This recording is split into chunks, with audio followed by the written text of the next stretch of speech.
How to find your unique ID in Carrom Pool.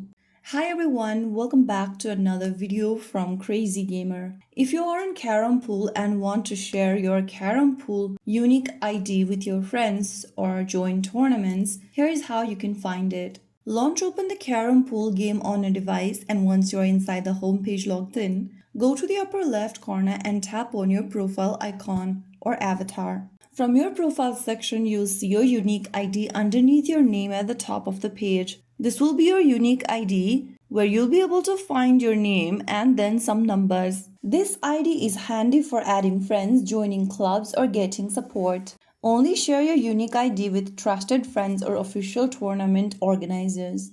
Now you know how to quickly find your Carrom Pool unique ID anytime. If you found the video helpful, don't forget to like, share, and subscribe to our channel. I will be back again in the next video.